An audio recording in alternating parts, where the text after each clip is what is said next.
Olá, boa noite. Meu nome é Thaisa Janotti, eu sou professora de Direito Empresarial, sou advogada aqui em São Paulo, tenho um escritório aqui em São Paulo há mais de 10 anos, atuo na área civil, de família e na área empresarial. E nós estaremos aqui juntos em 3 encontros, né? Focando a nossa matéria para o exame que vocês irão prestar, tá ok? Em relação às questões, vocês podem mandar as perguntas e eu vou respondendo ou no final da aula, ou para não ficar complicado, eu respondo depois para vocês por e-mail, tá bom? Então vamos lá. Quando a gente fala de direito comercial, a primeira palavra que nos vem à cabeça é a palavra comércio. Assim, a gente pode definir o comércio sob 2 aspectos. O aspecto econômico, que se refere à atividade humana que tem por objetivo colocar em circulação a riqueza produzida, e o aspecto jurídico, que é o conjunto de intermediação entre o produtor e o consumidor visando o lucro. Então, o comerciante nada mais é que o intermediador, né? Ele que faz a intermediação, ele é um mediador entre o produtor e o consumidor. Para a gente entender o que significa direito empresarial, a gente precisa buscar as origens, né? Então, desde a origem do comércio. Vamos falar sobre a origem do comércio. Então, os povos da antiguidade, eles tinham como hábito produzir em sua casa todos os produtos para a sua subsistência, como, por exemplo, móveis e roupas. Aquilo que não seria utilizado, eles trocavam, né? Eles trocavam com seus colegas, com seus vizinhos, ok? Alguns povos da antiguidade, como, por exemplo, os fenícios, lembra que vocês estudaram na época da escola? Então, os fenícios, eles intensificaram essas trocas e estimularam a produção de bens destinados à venda. Então, a produção destinada ao consumo de terceiros, estranhos à família, deu origem ao comércio. Vamos falar agora sobre a origem do direito comercial. Na Idade Média, com a ascensão da burguesia e a crescente troca de mercadorias, surgiu a necessidade de regulamentar essa atividade, porque não tinha nenhuma lei, nenhuma norma que regulamentasse isso, né? A partir disso, surgiu o direito comercial. E ele foi dividido em 3 fases até chegar à atualidade, né? Vamos lá ver quais são as 3 fases? Olha lá. A primeira fase é a corporativista ou subjetivista. Essa fase ela vai do século XII ao século XVII. Ela acentuou-se durante o Renascimento na Europa, quando comerciantes e artesãos uniram-se para formar as corporações, tá? Para fortalecer essa atividade. Bom, nessas corporações surgiram as primeiras normas do direito comercial. Olha que interessante, tá? E somente eram considerados comerciantes quem eram registrados quem eram membros dessas corporações. Tá bom? Vamos lá, segunda fase. A segunda fase é a objetiva ou da teoria dos atos do comércio. Essa fase, ela engloba o século XVIII ao século XX, né? Então, a lei passou um rol taxativo de atos que poderiam ser considerados como atos do comércio. Eles não levavam em consideração quem era o sujeito, né, que praticava o ato, e sim os atos que eram praticados como exercício do comércio, né, como uma atividade comercial. Essa teoria dos atos do comércio, ela surgiu com o Código Comercial francês de 1808, que na época delimitava a atuação comercial. Essa teoria, ela foi incorporada, ela surgiu com o direito comercial, com o nosso Código Comercial de 1850, que dizia: atos do comércio são aqueles especificados na lei. Acontece que não havia nenhuma lei aqui que mostrasse para a gente quais eram os atos, que regulamentasse os atos do comércio. Portanto, foi editado um regulamento número 737 de 1850, que regulamentava os atos de comércio. Vamos falar alguns deles? Ó. Como, por exemplo, compra e venda de bens móveis e semoventes, atividades bancárias e de seguros, operações de câmbio, expedição e armação de navios, espetáculos públicos. Estes atos eram considerados atos do comércio. Vocês podem perceber que esse rol que eu falei para vocês não inclui compra e venda de bens imóveis, não inclui prestação de serviços, nem atividades rurais. Vamos lá. Terceira fase é a fase empresarial ou da teoria da empresa. Bom, então, a partir de 1942, o Código Civil italiano lançou essa teoria da empresa, tá? E expandia a incidência do direito comercial. A teoria da empresa, ela preconiza, olha lá, que se considere empresa qualquer atividade organizada para a produção e circulação de bens e serviços, salvo atividades intelectuais. Ok? Bom, vocês podem perceber que a abrangência dessa teoria das empresas ela é bem maior do que aquela pretendida pela teoria dos atos do comércio, né? Porque ela também passou a considerar como atos de comércio, por exemplo, a compra e venda de bens imóveis, a prestação de serviços que antes na teoria dos atos do comércio não eram considerados, tá? Essa teoria da empresa, ela foi introduzida no Brasil pela doutrina e pela jurisprudência, que passou a reconhecê-la, inclusive, em decisões judiciais. Então, por exemplo, passou a reconhecer compra e venda de bem imóvel como um ato de comércio, ok? Então, olha, ela foi introduzida aqui no Brasil somente em 2002, no nosso Código Civil, no artigo 966, que eu vou ler para vocês. Olha lá. Considera-se empresário quem exerce profissionalmente atividade econômica organizada para a produção ou a circulação de bens ou de serviços. Então, o direito comercial passou a regulamentar a atividade empresarial, que é aquela desenvolvida habitual e profissionalmente por um empresário individual ou por uma sociedade empresária de forma economicamente organizada e destinada para a produção e circulação de mercadorias e serviços. Vamos lá?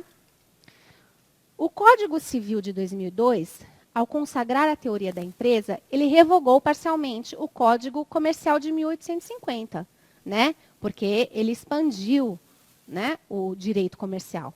Bom, e aí ele também começou a tratar sobre os mesmos assuntos do Código Comercial, tais como títulos de crédito e contratos bancários, né? Bom, e aí vocês vão me perguntar, professora, então qual é a legislação aplicável ao direito comercial?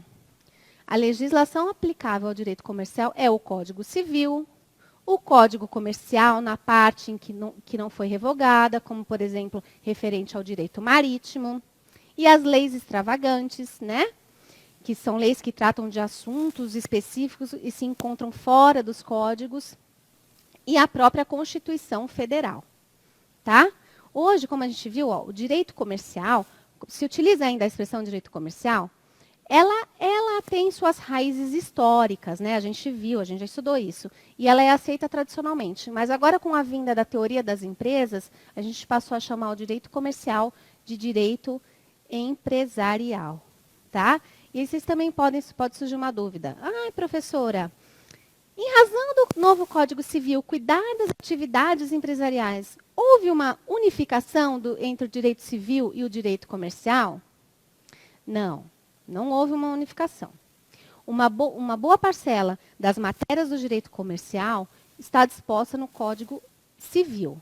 Mas o direito comercial, ele ainda continua sendo um ramo autônomo do direito.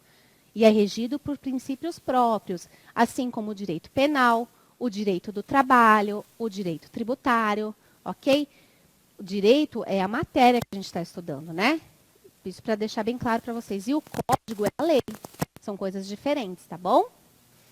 Bom, a gente já fazendo a introdução, agora nós vamos passar a falar do empresário, né? Da empresa. Bom, a gente já sabe, então, que o direito comercial adota a teoria da empresa, né? A empresa é sinônimo de atividade empresarial. Então, quando a gente falar aqui de empresa, a gente está falando de atividade empresarial, tá? Ou seja, atividade de produção ou circulação de bens e serviços.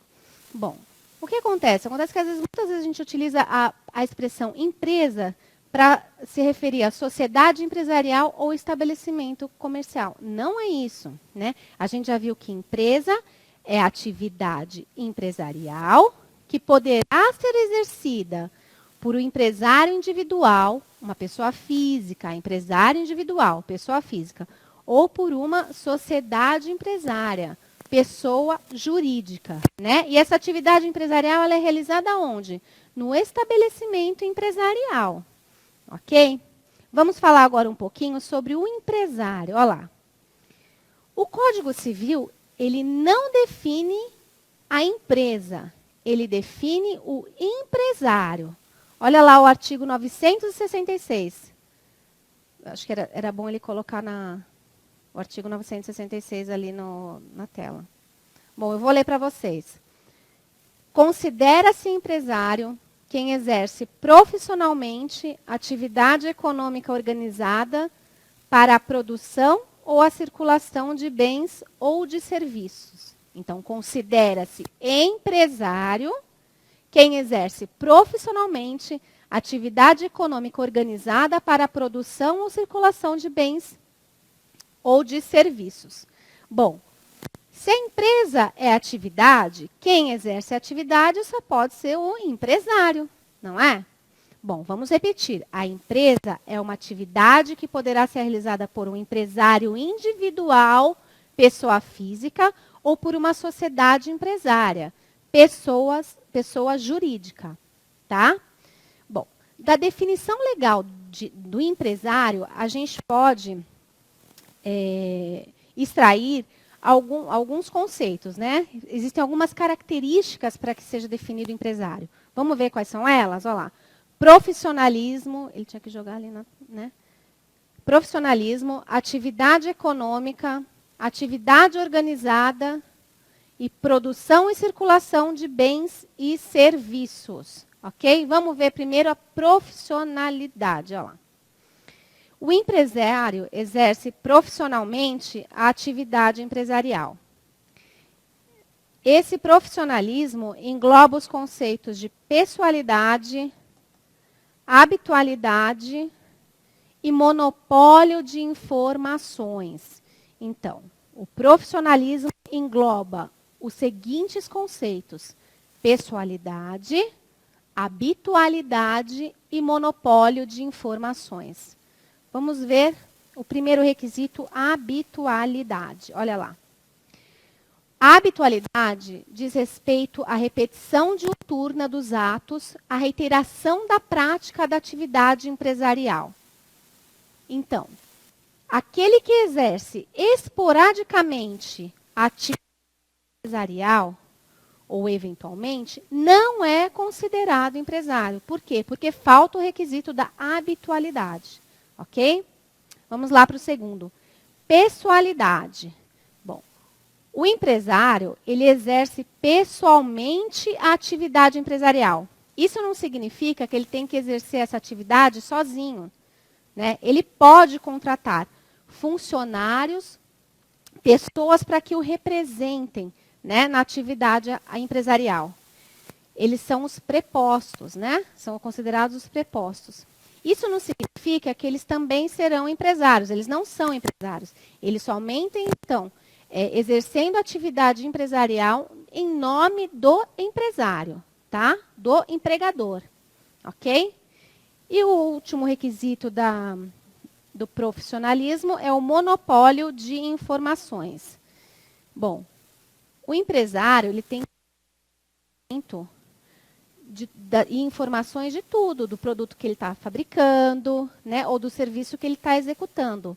Como, por exemplo, a matéria-prima que é empregada para desenvolver tal objeto, né? Então, ele precisa saber. Isso é um monopólio de informações, ok?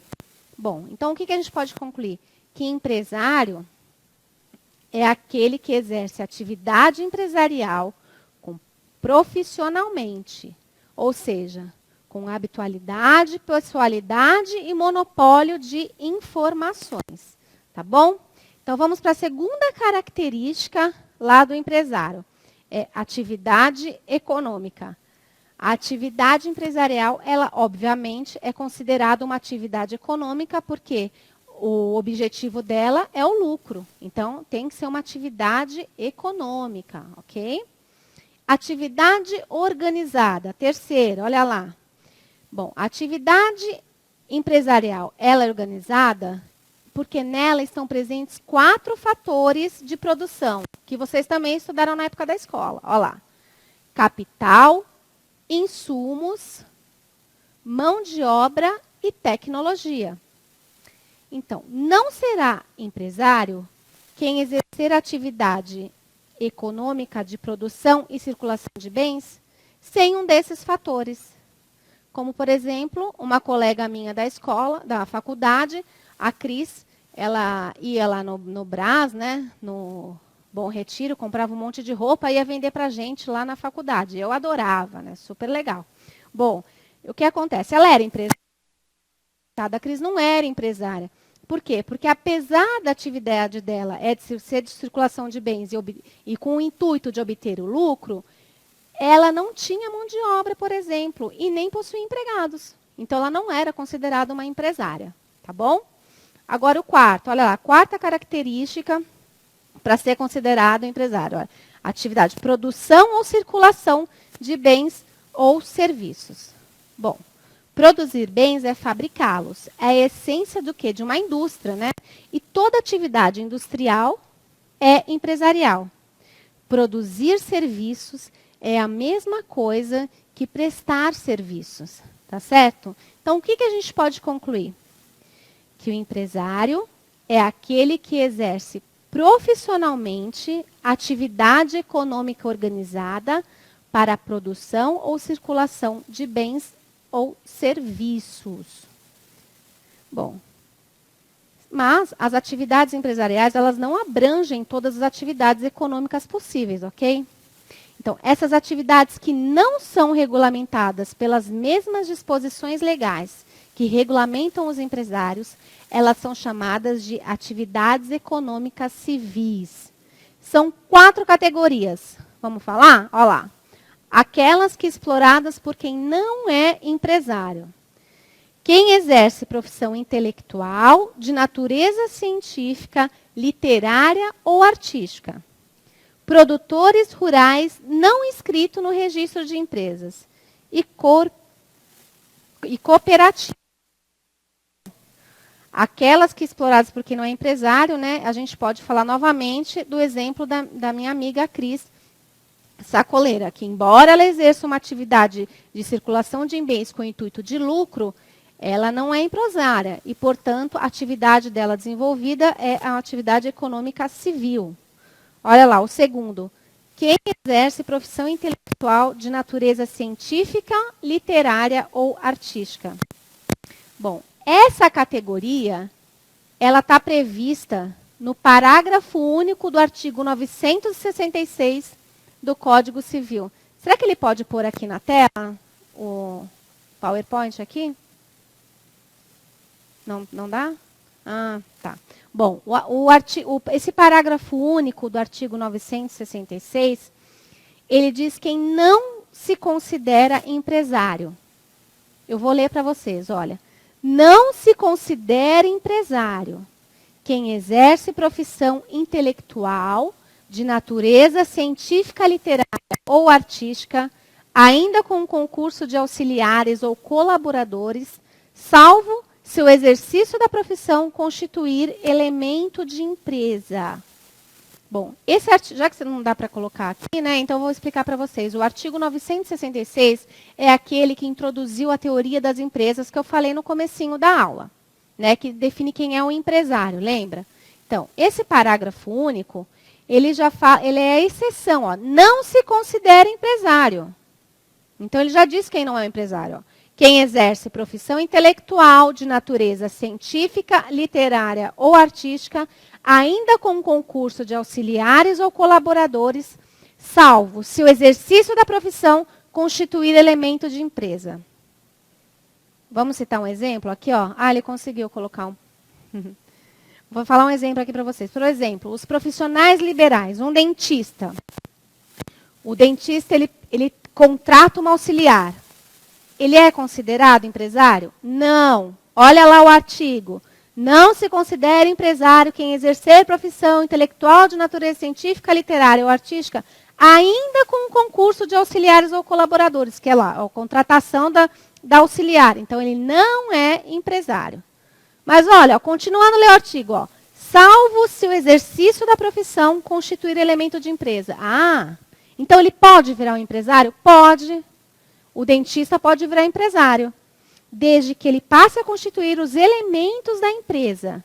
Bom, então vamos lá no nosso exemplo, o dentista que contratou auxiliar. O dentista, ele é especializado em odontologia pediátrica e ele tem auxiliar. Aí, aproveitando a maior clientela dele, o que ele fez? Ele organiza uma clínica. Ele contrata outros dentistas de outras especializações, ele contrata secretária, ele contrata contador, ele contrata faxineira. Bom, ele virou um empresário. Por quê? Porque ele passou a constituir um elemento de empresa. Ele está exercendo uma atividade empresarial organizada. Olha lá o terceiro, ó. Produtores rurais não inscritos no registro de empresas. Bom, a atividade rural aqui no Brasil, ela é explorada principalmente pelos titulares de grandes negócios rurais ou por uma família que explora uma agricultura de sobrevivência, né? Bom, diante disso, o nosso legislador, ele deixou a critério do ruralista a sua condição de empresário. Olha lá, o artigo 971 do Código Civil. O empresário, cuja atividade rural constitua sua principal profissão, pode, observadas as formalidades de que tratam o artigo 968 e seus parágrafos, requerer inscrição no Registro Público de Empresas mercantis da respectiva sede, caso em que, depois de inscrito, ficará equiparado para todos os efeitos ao empresário sujeito a registro. Então, ele pode virar um empresário, desde que esteja devidamente inscrito no registro de empresas, entendeu? Vamos lá. Quarto, ó, cooperativas. Bom, as cooperativas serão sempre sociedades simples, independentemente da atividade que elas explorem. Isso porque é por força do artigo 982 do Código Civil, tá bom? Bom, o estudo das cooperativas é realizado pelo direito civil, tá? E nos artigos 1093 a 1096 e pela lei 5764 de 71. Lei 5764 de 71.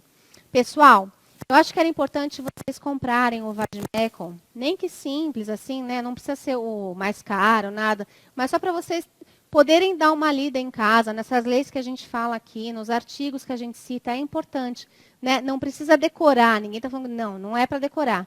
É simplesmente para vocês terem um conhecimento, né, do que a gente está falando. É muito legal, tá bom? E não é só útil para a minha aula, não. É útil também para as outras áreas do ramo do direito, que vocês já tiveram aula com a professora Michele, com a professora Monique, né?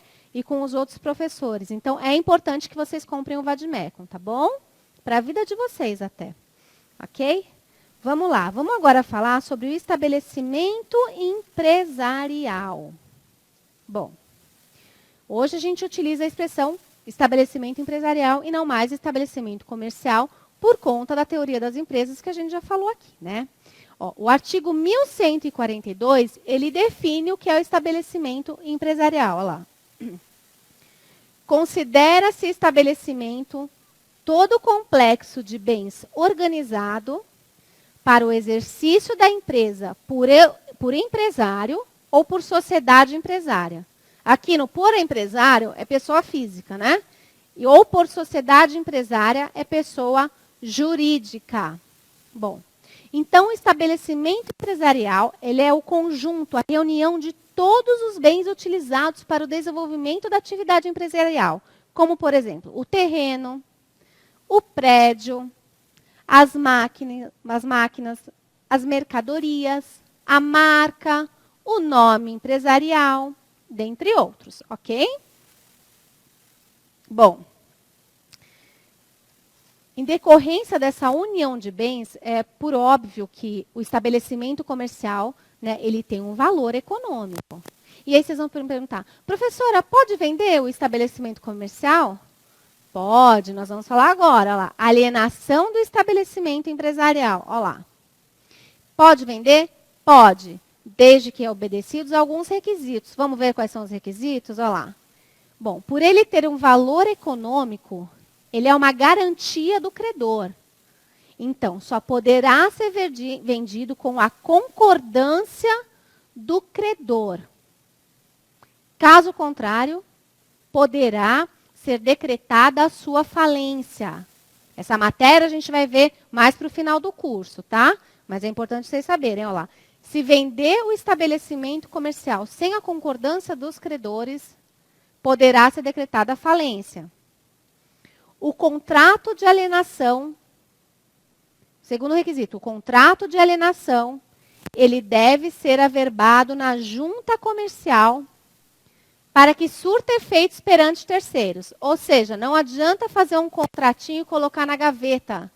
Não vai adiantar. Para ele ter validade perante terceiros, fazer valer aquela venda, ele tem que estar registrado na junta comercial. Ok? Lá. Quem está comprando, terceiro requisito.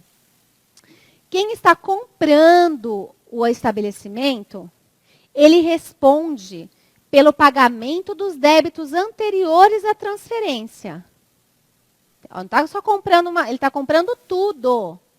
Os débitos também, desde que contabilizados. Desde que contabilizados, né? Então, o vendedor, ele vai continuar a responder, ele vai continuar obrigado por essa dívida por 1 ano. Ok? Vamos lá. Quarto. O adquirente também é sucessor do alienante, do vendedor, nos débitos tributários e trabalhistas. Então, olha como é importante saber quais são os débitos da empresa. De repente, você compra um estabelecimento empresarial aí, está cheio de dívida e você não estava nem sabendo, né? Então, você vai responder. Responde por débitos tributários e trabalhistas também. Não só perante os credores, não, tá bom? Olha lá. E o último requisito, olha lá. Se não houver autorização expressa do comprador, tá? Então, quer dizer, tem que ter uma autorização lá por escrito, o vendedor, o alienante, não poderá estabelecer-se no mesmo ramo de atividade pelo prazo de 5 anos. Né? Por quê? Porque pode causar concorrência desleal. Então, durante anos, o vendedor não poderá exercer a mesma atividade empresarial que se referiu ao estabelecimento empresarial dele, ok? Salvo se houver autorização expressa do comprador. Bom, vamos falar agora de título do estabelecimento empresarial. O título do estabelecimento empresarial, ele não se confunde com o nome empresarial. O título de estabelecimento é o elemento de identificação do estabelecimento empresarial. O nome empresarial é o elemento de identificação do empresário. Entenderam a diferença? O nome empresarial é o elemento de identificação do empresário. E o título do estabelecimento empresarial é o elemento de identificação do estabelecimento empresarial. Tá? Inclusive, não há a obrigatoriedade, não existe a obrigatoriedade de utilizar-se o mesmo nome para o estabelecimento empresarial e para o empresário. Vamos citar um exemplo? Olha lá. Exemplo, nome empresarial. Maria e Maricota Comércio Limitado. Esse é o nome empresarial. Título do estabelecimento, Loja da Maricota. Marca do produto, Maricotas Moda. Ok? Então, são diferentes, vocês perceberam? Vamos lá agora falar sobre o nome empresarial. Bom, o nome empresarial é o elemento de identificação do empresário. Pode ser tanto pessoa física, empresário individual, como pessoa jurídica, sociedade empresária, ok? Bom, para que esse nome empresarial seja registrado na junta comercial, também se faz necessária a adoção, né, desse nome, né? Bom, então vamos lá. São duas espécies de nome empresarial. Duas espécies de nome empresarial. Firma e denominação. Tá bom? Olha lá. Duas espécies de nome empresarial. Firma e denominação. A firma, ela tem como base o nome civil, o nome do RG, o nome civil. O empresário individual só poderá adotar a firma. O empresário individual, pessoa física, só poderá adotar firma, que deverá conter o seu nome completo ou não, sendo opcional o acompanhamento de seu ramo de atividade. Exemplo, Carolina Silveira Calçados. Ok?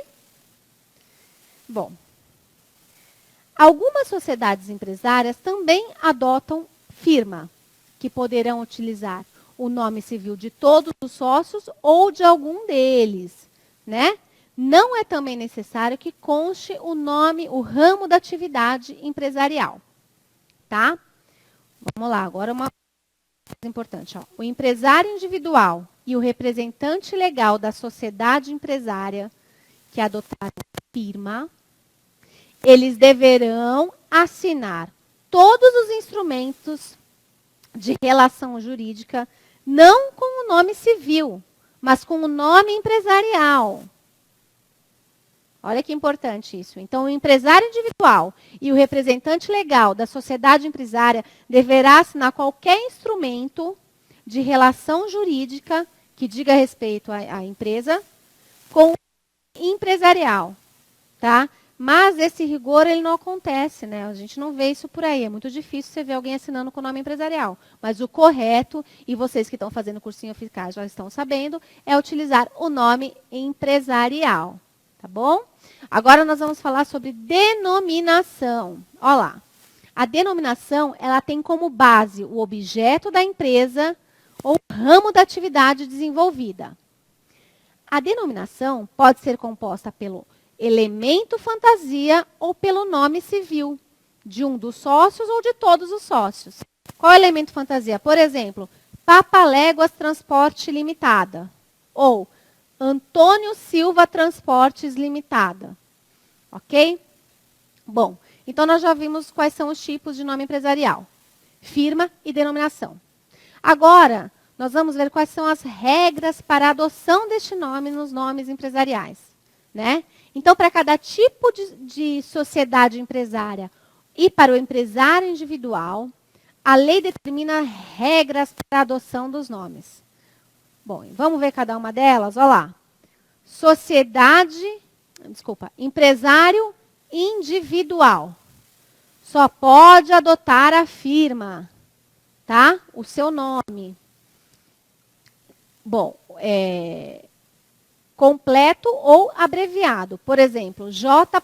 Silva Calçados. Ele não admite nome fantasia, é um nome civil. Olha lá, só pode adotar firma. Sociedade em nome coletivo. Também, só pode adotar firma. E se não for composto pelo nome de todos os sócios, é obrigatória a utilização da expressão e companhia, aquele I comercial e companhia. Por exemplo, Navarro, Gomes e companhia. Ok? Sociedade em comandita simples. Só pode adotar firma. Bom, nessa sociedade, nós temos dois tipos de sócios. Os sócios comanditados, que têm responsabilidade limitada, respondem por todas as dívidas da sociedade. Tá? E os sócios comanditários, que são subsidiários, têm a responsabilidade subsidiária aos comanditados e limitada. Bom, então se um é os comanditados, eles têm responsabilidade ilimitada. E os comanditários têm responsabilidade subsidiária ilimitada. Quem manda? Os comanditados. Quem vai constar no nome? Os comanditados. Ok? E sempre dos sócios, né? Dos sócios com os sócios comanditados e necessariamente acompanhados da expressão e companhia, ok? Sociedade limitada. Olha lá, pode adotar. Sociedade limitada, ela pode adotar firma ou denominação, acompanhada da expressão limitada, aquele LTDA. Se não constar a expressão limitada, os administradores que usam o nome empresarial terão responsabilidade ilimitada, ok? Então, os administradores que usam o nome empresarial terão responsabilidade ilimitada se não constar a expressão limitada no nome empresarial de uma sociedade limitada. Bom, então a gente viu que a sociedade limitada ela pode adotar firma ou denominação. Vamos ver no caso de firma. Adotar firma e omitir o nome de algum sócio, deverá acrescentar a expressão e companhia, sendo opcional o ramo da atividade. Exemplo, Raios de Sol Limitada ou José Silva e Companhia Limitada. Ok? Vamos agora falar sobre sociedade anônima. A sociedade anônima só adota denominação, sendo obrigatória a utilização da expressão sociedade anônima ou SA, no meio, no início ou no fim do nome empresarial.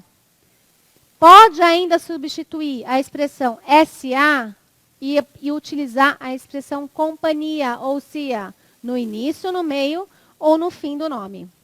Tá? Na sociedade anônima, você também é permitido que se utilize o nome civil. É permitido, tá? Da composição do nome empresarial. Mas tem que se referir aos seus fundadores ou grandes colaboradores. Ok? Por exemplo, Indústrias Reunidas Tico Tavares S.A. Olha que bonito esse nome, né? Indústrias Reunidas Tico Tavares S.A. Próxima sociedade. Sociedade em comandita por ações. Bom, a sociedade em comandita por ações pode adotar tanto firma quanto denominação. Se adotar firma, só pode constar com o nome dos seus sócios administradores, sócios diretores ou administradores, que respondem ilimitadamente pelas obrigações sociais. Se adotar a denominação, é obrigatória a referência do objeto social. Olha aí, ó. Então, é uma pegadinha isso daí, hein? Então, ó, se ele adotar a denominação, é obrigatória a referência ao objeto social. Em ambos os casos, ela deve vir acompanhada da expressão comandita por ações ou C/A. Exemplo, comandita por ações João Silva, Antônio Bento e companhia. Ok? Bom, vamos fazer uma observação aqui. Se o empresário, pessoa física ou jurídica, for microempresário ou empresário de pequeno porte, ele deve obrigatoriamente acrescentar a expressão ME, no caso de microempresário, e EPP, no caso de empresário de pequeno porte. O nome empresarial, ele não pode conter palavras ou expressões que indiquem a atividade que não consta no objeto social. Exemplo, eu fabrico bicicletas e coloco no meu nome empresarial José Calçados Limitada. Não dá, né? Eu fabrico bicicletas, não calçados, então não dá. Também não pode constar siglas ou denominações de órgãos públicos da administração, tá bom? Ai, que legal. Bom, vamos lá. Vamos falar sobre a sociedade simples. Agora a gente vai entrar nas sociedades não empresariais. Lembra que a gente falou das sociedades que não eram empresariais? Então, nós vamos falar sobre a sociedade simples, a adoção do nome empresarial. Olha lá. A sociedade simples, ela só pode adotar a denominação. tá? E a responsabilidade dos sócios for limitada, se a responsabilidade dos sócios for limitada, deve-se acrescentar a expressão LTDA. E no caso de cooperativas, olha lá, também só pode adotar denominação acrescida da expressão cooperativa. Ok? Então, eu fiz aqui um quadrinho aqui para vocês na lousa. Eu acho que é para ficar mais fácil. Quando pode adotar firma, quando pode adotar denominação. Olha lá. Eu vou fazer de verde. Está funcionando, né? Porque eu sou palmeirense. Ok, galera? Estou em Palmeiras, não posso fazer nada, sou muito feliz. Bom, então vamos lá. Empresário individual só pode adotar firma. Né? Sociedade em nome coletivo. Firma. Sociedade em comandita simples. Firma. Sociedade limitada. Firma e denominação. SA. Denominação. Sociedade em comandita por ações. Firma e denominação. Ok? Olha lá.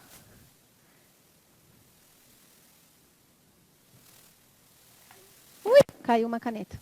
Eu acho importante, eu achei legal esse quadrinho, porque daí a gente consegue diferenciar qual que é firma e qual que é denominação, tá bom?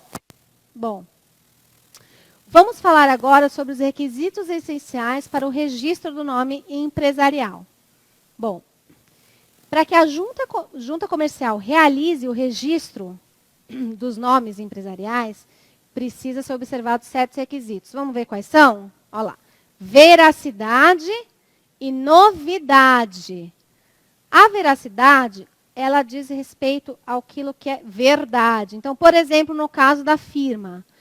No caso da firma, a gente sempre tem que utilizar o nome civil do empresário individual ou dos sócios, sendo vedada a utilização de nomes de terceiros. Então, não posso. Se a minha sociedade, eu sou a Thaisa Gianotti, eu faço uma sociedade com a Carolina Silveira, eu não posso colocar no nome da minha empresa Borges no meio, porque não tem nada a ver. Né? Só pode ser Gianotti Silveira Companhia Limitada. Não posso colocar Gianotti Silveira e Borges, ela não é sócia. Ok? Então, esse é o requisito da veracidade. O segundo, olha lá, novidade. Esse é importante da novidade, olha lá. O nome ele não pode ser igual ou semelhante aos outros nomes já existentes. Tá? Então, é estabelecida uma ordem de registro na junta comercial. Ou seja, quem registrou primeiro tem prioridade de quem registrou em segundo lugar. E se acontecer isso? Se acontecer, terá que ser feita a alteração, que pode ser voluntária, né? A pessoa fala, não, eu não vou registrar porque podem trazer prejuízo e tal, ou por ordem judicial. Então, aquele que foi lesado entra com processo judicial, chega uma ordem judicial, um papelzinho do juiz lá, ó, muda seu nome empresarial porque o outro foi registrado primeiro. Tá bom? Bom, a lei de propriedade industrial, ela proíbe que se utilizem como nome empresarial marcas, títulos de estabelecimentos, títulos de propaganda de outras empresas. Então, ela proíbe, a lei de propriedade industrial, ela proíbe isso, ok? Eu vou citar um exemplo aqui para vocês. A minha filhinha estuda numa escola que o logo da escola é um sol, né? Que era o mesmo utilizado numa loja de brinquedos super conhecida. O que aconteceu? Passou um tempo, eles tiveram que trocar. Por quê? Porque aquele sol era utilizado num outro ramo, numa outra empresa. Ok? Então, eles trocaram o sol. Bom, vamos falar agora, a gente está falando dos requisitos, né? Nós falamos da novidade. Vamos entrar um pouquinho agora na proteção empresarial. Se protege o nome empresarial, para quê? Para se atender à clientela, evitando equívoco e confusão, né? E preservar o crédito, como, por exemplo, um abalo provocado por um título indevidamente protestado no nome daquela empresa que estava super regular, né? Ou por pedidos de falências, Tem duas empresas, a pessoa não sabe direito, vai pedir falência, não sabe direito, pede falência na pessoa jurídica errada. Olha o prejuízo, né? Chega uma assustação, um aviso de protesto na tua empresa que foi registrada primeiro, né? Olha o prejuízo disso. Né? Então, quais são as consequências da violação do direito à exclusividade? Vamos ler? Lá. Então, o empresário lesado, ele poderá obrigar por via judicial a alteração do nome empresarial do usurpador. Foi aquilo lá que eu falei. Então, ele entra com um processo judicial, o juiz dá lá uma decisão, altera, chega lá um papelzinho, o oficial de justiça fala, pode trocar teu nome. Tá bom? Eles são obrigados a trocar o nome, o usurpador, né? Olha lá, segunda consequência da violação do direito à exclusividade. O empresário lesado poderá pleitear uma indenização pelos danos causados pela utilização indevida do nome empresarial dele. Então, ele também pode entrar com uma ação de indenização contra o usurpador. E a terceira, olha lá. A Lei de Propriedade Industrial, a Lei 9279 de 96, em seu artigo 195, inciso 5º, define como crime de concorrência desleal a usurpação de nome empresarial. Olha lá, é crime isso, gente. A Lei de Propriedade Industrial prevê como crime a usurpação de nome empresarial. Bom, nós já vimos, então, que tem quais são as consequências da violação do direito à exclusividade. Vamos entrar agora na alteração do nome empresarial. Pode ser feita? Pode. Pode ser feita por vontade do empresário individual ou com a anuência dos demais sócios no caso de uma sociedade empresária. Ela pode ser obrigatória. Quer dizer, tem que fazer a alteração do nome empresarial. Tem alguns requisitos. Vamos lá, vamos ver quando que é obrigatório. Quando não respeitado o requisito da veracidade. Aquele exemplo que eu dei. Janote e Silveira e coloquei o Borges. Então, tem que alterar. O Borges não faz parte. Ok? Outro caso. Com a saída, retirada, exclusão ou morte do sócio cujo nome constava da firma social. Com a saída, retirada, exclusão ou morte de sócio cujo nome...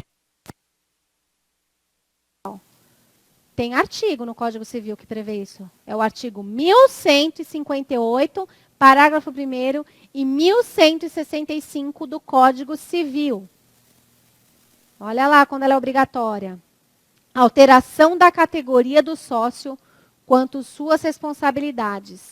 Se o nome civil dele integrar o nome empresarial. Então, ele era um sócio comanditado, passou a ser um sócio comanditário, alterou o nome. Lembra que não pode o nome do comanditário?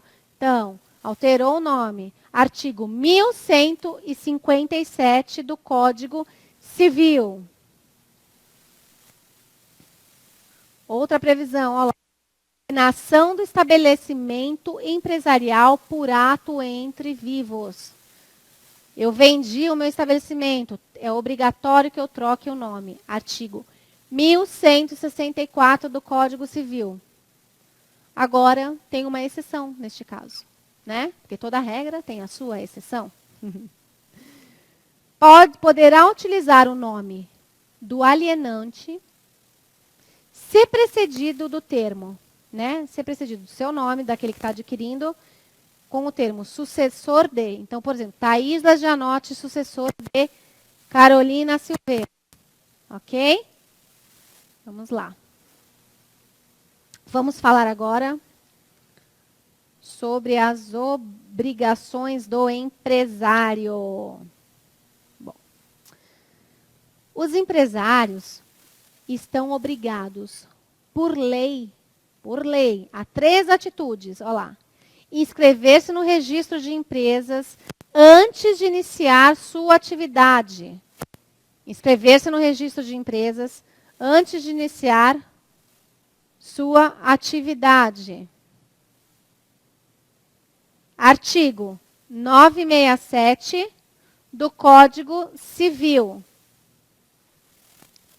Segundo, realizar balanço patrimonial e de resultado econômico anualmente. Realizar balanço patrimonial e de resultado econômico anualmente. Artigo 1179 do Código Civil. E o terceiro, escriturar livros obrigatórios. Escriturar livros obrigatórios. Artigo 1179 do Código Civil. Nós vamos falar cada um deles. Vamos lá. Registro. Quanto ao registro de empresa. Bom, afirma o artigo 967 do Código Civil. É obrigatória a inscrição do empresário no registro público de empresas mercantis da respectiva sede antes do início de sua atividade. Bom, o registro de empresas, ele é composto de órgãos que têm por finalidade registrar os atos dos empresários, assegurando a publicidade, a autenticação, a segurança e a validade destes, surtindo efeitos perante terceiros, protegendo seus interesses e créditos na praça, ok? Bom, o registro de empresas, ele é regulamentado pela Lei 8934 de 94. Então, o registro de empresas, ele é regulamentado pela Lei 8934 de 94, que vocês vão dar uma lidinha em casa, se possível, né? Então, o Sistema Nacional de Registro Mercantil, o SINREM, né? A sigla é SINREM, é composto pelos seguintes órgãos: Departamento Nacional do Registro de Comércio, na esfera federal, e Junta Comercial, na esfera estadual. Essa lei que eu falei para vocês, a 8934 de 94, prevê as finalidades do Departamento Nacional de Registro de Comércio, no seu artigo 4º. Ela prevê as finalidades do Departamento Nacional de Registro de Comércio. Ok? Eu vou ler duas para vocês, tá bom? Pra vocês terem uma noção. Olha lá. Promover e efetuar estudos, reuniões e publicações sobre assuntos pertinentes ao registro público de empresas, mercantis e atividades afins. Olha outro, ó. Estabelecer normas procedimentais de arquivamento de atos de firmas, mercantis individuais e sociedades mercantis de qualquer natureza. Ok? Vamos falar agora um pouquinho de junta comercial. Em cada estado haverá uma junta comercial com sede na capital. Então, em cada estado haverá uma junta comercial com sede na capital. A junta comercial está subordinada administrativamente ao governo do estado e, tecnicamente, ao Departamento Nacional de Registro de Comércio. Ok? A Lei 8934 de 94, que é que eu estou falando para vocês, né? Ela prevê em seu artigo 8º quais são as atribuições legais da junta comercial. E também prevê a estrutura básica das juntas comerciais. Eu vou ler duas atribuições legais para vocês, olha lá. Elaborar a tabela de preços e de serviços observadas as normas legais pertinentes. Expedir carteiras de exercício profissional de pessoas legalmente inscritas no registro público de empresas mercantis e atividades afins. Ok? Acho que já deu tempo, né? Já deu tempo? Então tá, pessoal, vamos fazer o seguinte, a gente vai aqui na próxima aula nos atos de registro, tá? Então vamos agora parar um pouquinho, vocês descansam, tomam um cafezinho, conversa com o amigo do lado, liga para o namorado, liga para a mãe, não sei. E daqui a pouco a gente já volta, tá? Obrigada, até mais. Olá, voltamos para a nossa aula de Direito Empresarial, né? Essa matéria aqui não é só importante para o curso, para o exame que vocês vão prestar, mas também para a profissão de vocês, né? Vocês vão poder auxiliar aí os empresários, né, nas empresas que vocês forem atuar como contadores, né? Então, a gente estava falando de obrigações dos empresários, né? Vamos recapitular um pouquinho a matéria. Nós estávamos falando de obrigações dos empresários, que são 3, né? Olha lá, inscrever-se no registro de empresas antes do início das atividades empresariais, olha lá. Realizar o balanço patrimonial e de resultado econômico anualmente e escriturar os livros obrigatórios, tá? Então, nós falamos do registro da empresa, que ele é composto por órgãos, né? E está previsto na Lei 8934 de 94. Falamos do Departamento Nacional de Registro do Comércio, né? Que compõe o Sistema Nacional de Registro Mercantil na esfera federal. E falamos também da Junta Comercial na esfera estadual, né? Bom, agora nós paramos nos atos do registro, né? Então, o registro, ele compreende os seguintes atos. Olha lá, matrícula e cancelamento. Como, por exemplo, dos leiloeiros, tradutores públicos, trapicheiros, entre outros. Outro ato, olha lá, o arquivamento. Como, por exemplo, dos documentos relativos à constituição, alteração, dissolução e extinção de uma firma mercantil individual. Próximo ato de registro é a autenticação de instrumentos de escrituração das empresas mercantis registradas e dos agentes auxiliares do comércio na forma de lei própria. O que aconteceu? O parágrafo único do artigo 968, ele trouxe um novo tipo de registro. Qual é lá? É a averbação. A averbação está prevista no parágrafo 1º do artigo 968 do Código Civil. E qual é a finalidade da averbação? É a modificação, né? É modificar uma situação da inscrição do empresário. Ok?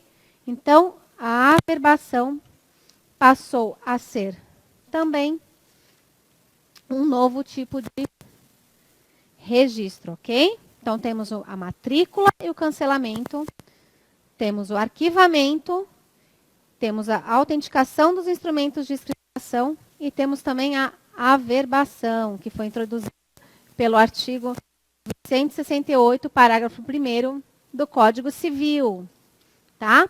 Vamos falar agora um pouquinho sobre empresário irregular. Bom, o empresário que não se inscrever no registro de empresas e exercer a atividade empresarial é considerado um empresário irregular, tá? Então, para que o empresário seja regular, ele tem que necessariamente no registro de empresas, né, para exercer a sua atividade empresarial. Bom, quais são as consequências dessa irregularidade? Vamos ver, olha lá.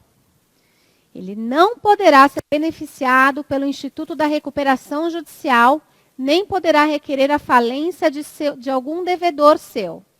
Nessa matéria, recuperação judicial e falência, a gente vai ver nas próximas aulas, tá? Então, ele não poderá ser beneficiado pelo Instituto da Recuperação Judicial e nem poderá requerer a falência de um devedor seu.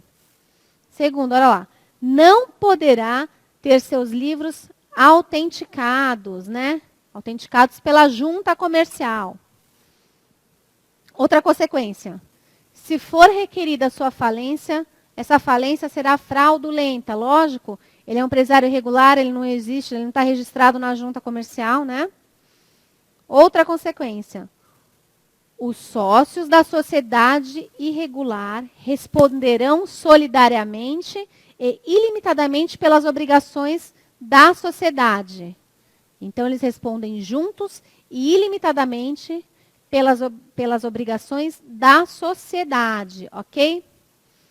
Outra consequência, eles não terão inscrição no CNPJ, né? Eles não terão cartão lá do CNPJ. Também não poderão fazer o cadastro no INSS, né? E aí vai ter problema trabalhista, né? Olha lá. E também não poderão participar, por exemplo, de licitações públicas, né? Por quê? Porque eles são empresários irregulares, eles não têm registro na junta comercial, né? Eles não estão inscritos no registro de empresas. Agora nós vamos falar de um tema muito importante, que são os livros comerciais, e envolve muito a profissão de vocês aí, os contadores, ok? Este livro que a gente vai estudar, né, ou esses livros que a gente vai estudar agora, eles se referem ao direito empresarial, né? E existem outros livros obrigatórios em razão de outras legislações, como, por exemplo, trabalhista e tributária. Mas a que a gente vai estudar aqui é referente ao direito empresarial, tá? Então, todo empresário, seja ele empresário individual ou sociedade empresária, ele é obrigado a escriturar os livros comerciais obrigatórios, tá? Olha lá, o artigo 1179 do Código Civil.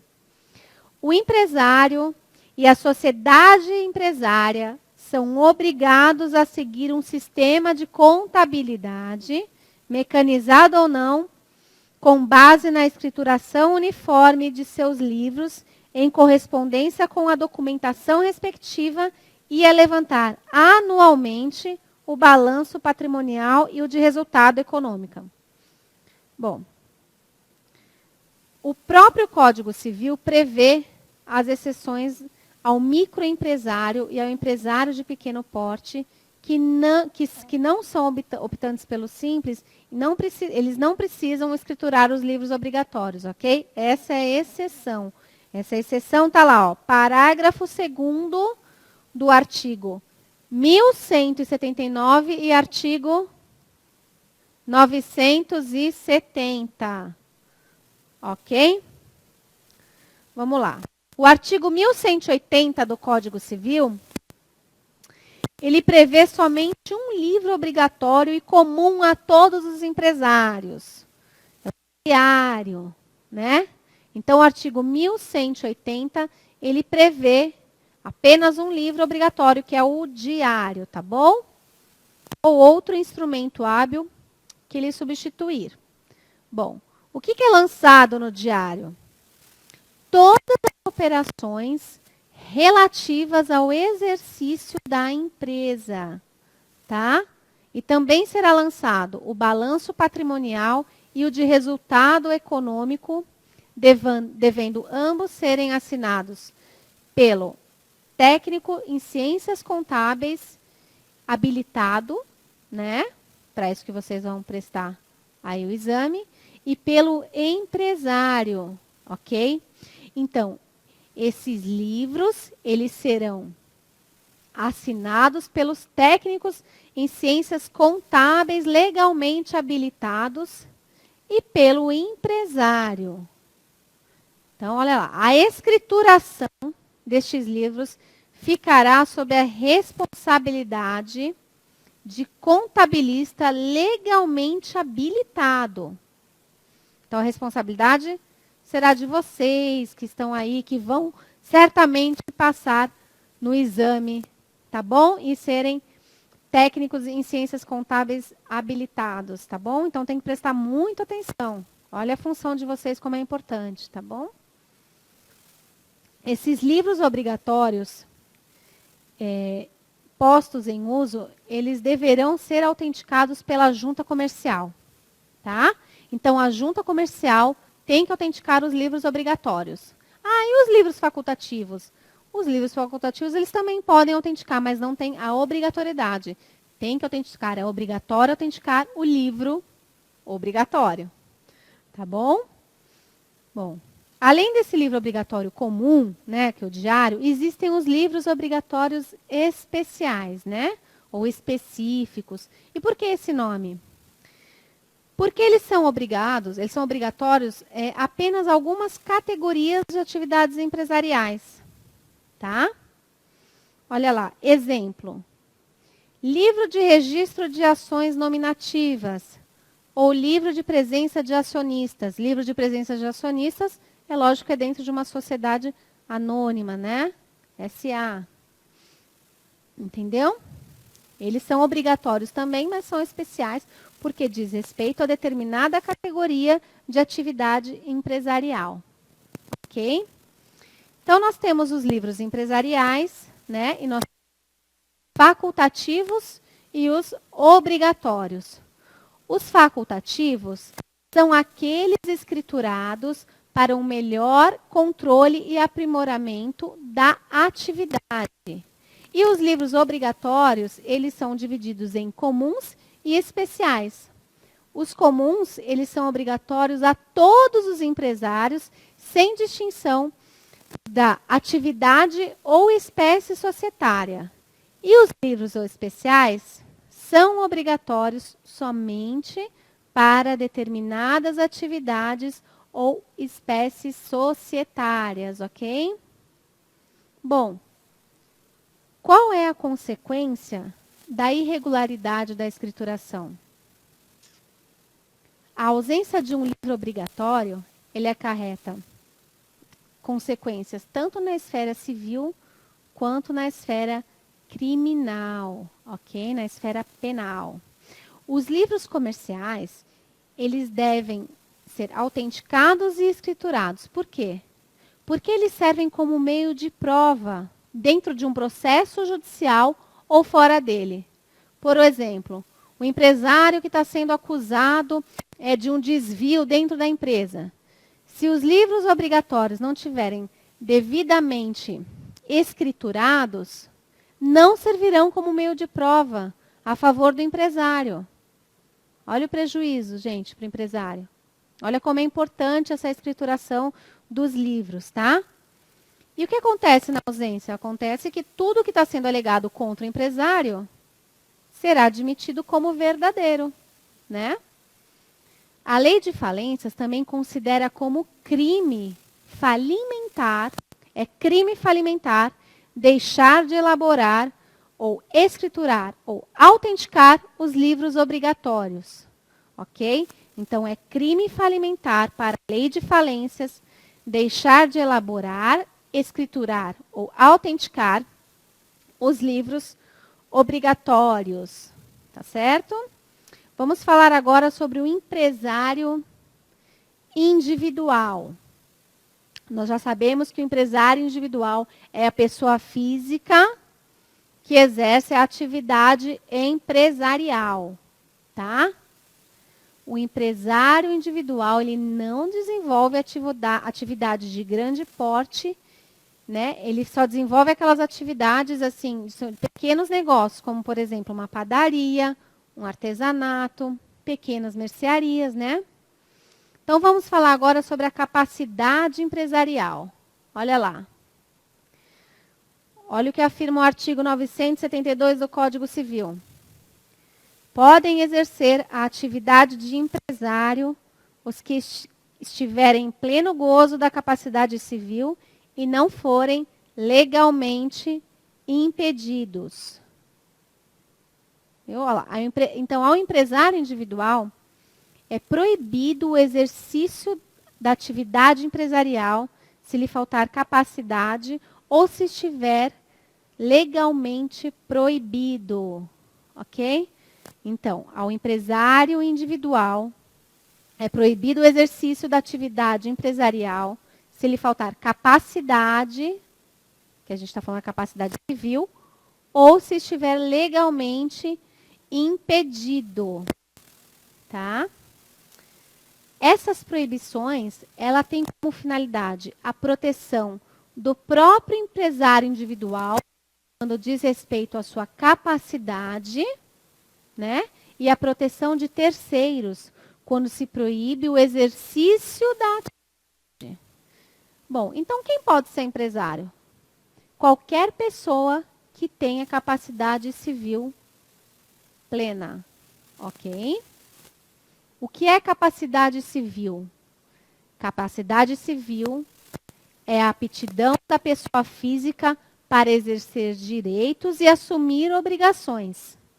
Capacidade civil é a aptidão da pessoa física para exercer direitos e assumir obrigações. Olha lá, o Código Civil, em seus artigos 3º e 4º, ele estabelece quem são as pessoas consideradas incapazes, né, de exercer os atos da atividade civil. E ela se divide em duas categorias: os absolutamente incapazes e os relativamente incapazes. Vamos ver vamos ver quem são os absolutamente incapazes? Olha lá. Os menores de 16 anos, os que por enfermidade ou deficiência mental não tiverem o necessário discernimento para a prática desses atos da vida civil, e os que mesmo por causa transitória não puderem exprimir sua vontade. Esses são os absolutamente incapazes. Ok? E os relativamente incapazes?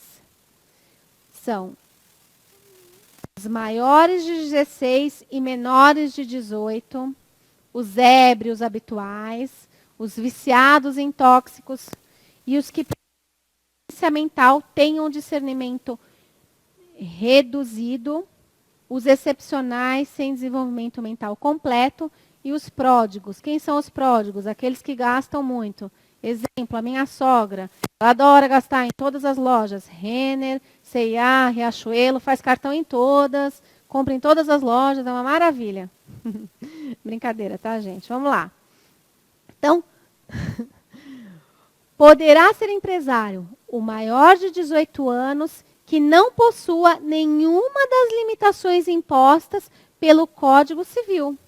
Né, que foi essas que a gente viu lá. Incapacidade civil está no artigo 3º e 4º do Código Civil. Mas o menor de 18 anos, né, ele pode ser empresário. Sabe quando? Quando ele for emancipado.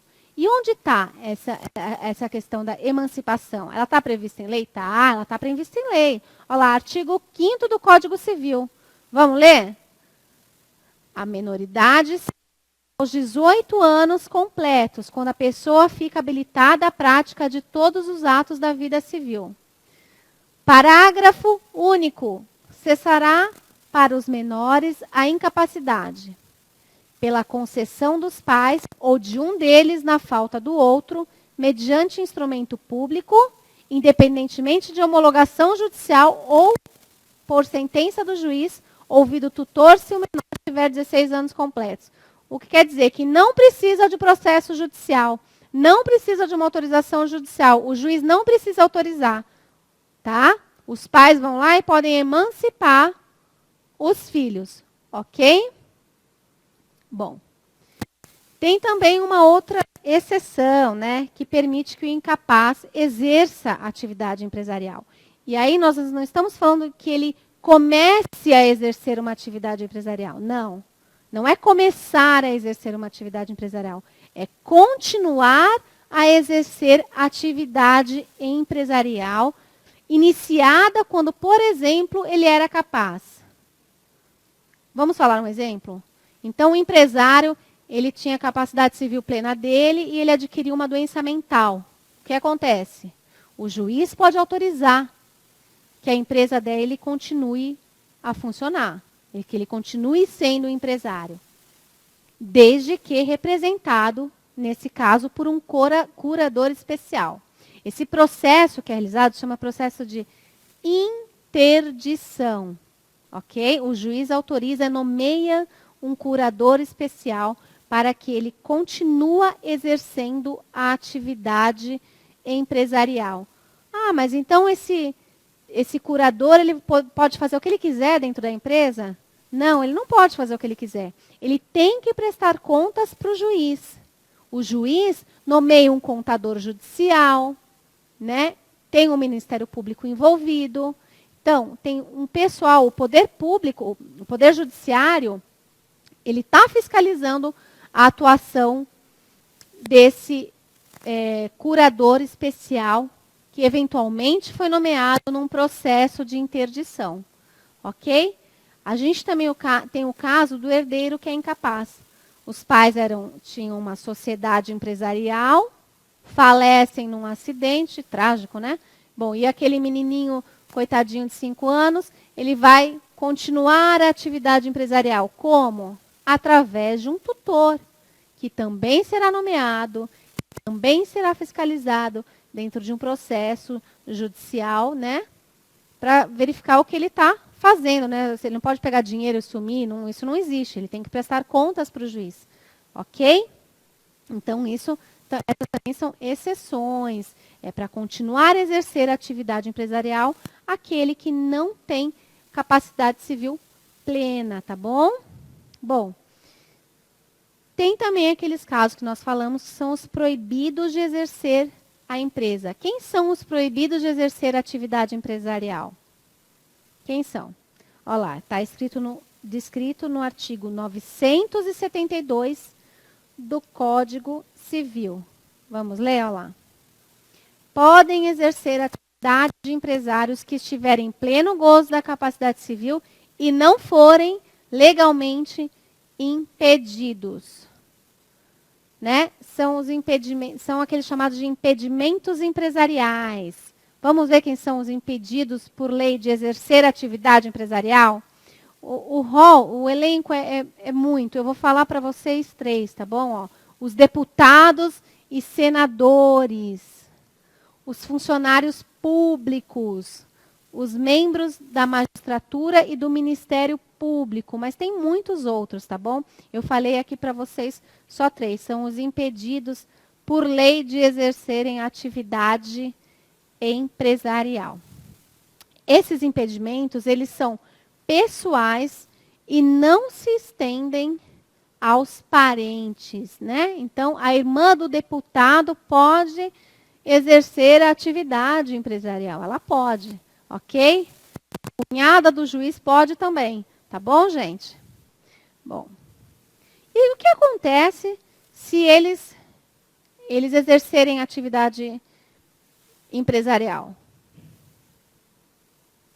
Nossa, gente, só veio um barulho aqui. Ok, tudo bem? Já é dançar aqui. Tudo. Vamos lá. Então, eles respondem pessoalmente pelas obrigações assumidas. Os sujeitos que são legalmente proibidos de exercer atividade empresarial responderão pessoalmente quanto às obrigações assumidas. Isso tem previsão legal? Tem, olha lá. Artigo 973 do Código Civil, ó. A pessoa legalmente impedida de exercer atividade própria de empresário, se a exercer, responderá pelas obrigações contraídas. Ok? Então, está na lei, artigo 973 do Código Civil. Vamos falar agora dos prepostos do empresário. Bom, o empresário, ele necessariamente deve contratar mão de obra para auxiliá-lo no exercício da atividade empresarial, certo? Então, esses trabalhadores, eles podem ser contratados tanto pelas normas da CLT, né, que é a consolidação das leis do trabalho, né, como empregados, ou como profissionais liberais, tá? Essas pessoas são denominadas os prepostos, né? Elas são denominadas de prepostos. E o empresário, como ele é chamado? Ele é chamado de preponente, não é prepotente, né? Apesar de às vezes ele ser prepotente, mas é preponente, né? Então, os atos praticados pelos prepostos no exercício de suas funções obrigam o empresário preponente. O que significa isso? Significa que se o funcionário lá da loja prometeu para você que ia vender o iPhone com 50% de desconto, o aparelho vai ser vendido com 50% de desconto e entregue para você. Ele obrigou o empresário a fazer isso. Por quê? Porque ele estava representando o empresário na atividade empresarial desenvolvida. Tá? Vamos lá, outro que é importante falar. O preposto, ele não pode, sem autorização escrita, fazer-se substituir no desempenho de sua função. Ele não pode, olha lá. Sob pena de responder pessoalmente pelo ato do substituído. Artigo 1169 do Código Civil. Olha lá, o preposto não pode, sem autorização escrita, fazer-se substituir no desempenho da preposição sob pena de responder pessoalmente pelos atos do substituto e pelas obrigações por ele contraídas. Ok? Bom, vamos falar um exemplinho aqui, ó. O gerente da loja levou um amigo sem autorização, vai trabalhar lá no meu lugar. Aí o amigo, ele promete, leve um, compre um, leve 5. Quem que vai pagar pelos 5? O gerente da loja, ele não teve autorização do empresário para ele fazer isso. Ok? Esse é um exemplo para clarear aí o artigo para vocês, tá bom? Bom, os prepostos que agirem com culpa ou dolo no exercício da atividade empresarial não responderão. Quem responde é o empresário. Então, o empresário responde pelos atos praticados dos prepostos no exercício da atividade empresarial. Ok? Quem responde é o empresário, tá? O Código Civil, ele especifica 2 tipos de prepostos. O gerente e o contabilista. Vamos ver lá? A função do gerente, qual que é? A função do gerente na empresa, ela é facultativa. Ok, olha lá. A função do gerente dentro de uma empresa é facultativa. Pode ter ou não, olha lá. E a do contador? Obrigatória. Olha a importância de vocês, pessoal. Olha como vocês são importantes para uma atividade empresarial. É obrigatória a atividade de vocês. Então, o gerente, ele exerce funções de confiança, de chefia, de administrador, encarregado, por exemplo, de organizar um trabalho, tá bom? Ele todos os atos praticados pelo gerente, o empresário. E o contabilista? O contabilista é o profissional responsável por toda a escrituração dos livros empresariais. Bom, então ele deve ser um profissional em ciências contábeis legalmente habilitado e inscrito no órgão regulamentador correspondente. Ele pode ser empregado da empresa ou simplesmente um prestador de serviços. Ok? Os assentos, o que for lançado pelo contador, né, nos livros e fichas do empresário, produzem os mesmos efeitos como se fossem lançados pelo empresário. Tá? Salvo se realizados de má fé, né? Mas essa má fé, ela não é presumida, não se presume que ele fez de má fé. Essa má fé, ela deve ser provada. Entendeu, pessoal? Bom, nós vimos aqui, eu fiz um programa de aula para vocês, né? Na próxima aula, nós vamos entrar em sociedades empresárias e vamos falar também do contrato social. Sociedades empresárias é uma matéria extensa, que exige uma atenção muito grande de vocês, porque tem alguns requisitos que são complicados, mas que a gente vai tentar passar da forma mais simples possível. Então, eu não vou entrar com essa matéria hoje, porque eu vou ter que parar ela no meio da aula, e não vai ser legal, vou prejudicar o estudo de vocês, tá bom? Bom, eu sei que hoje vocês não estavam com material, né? Acho que vocês não receberam o material da aula, mas vocês vão receber. E se vocês tiverem alguma dúvida, vocês podem mandar e-mail aqui para a gente e eu estarei respondendo as questões, tá bom? Vamos acabar então a aula por aqui. Eu agradeço muito a atenção de vocês. É com muito prazer que eu venho aqui dar aula para vocês. Tento passar um pouco do meu conhecimento e auxiliá-los aí para a realização do exame de vocês, que eu sei que é muito importante, ok? Um grande beijo a todos, até mais.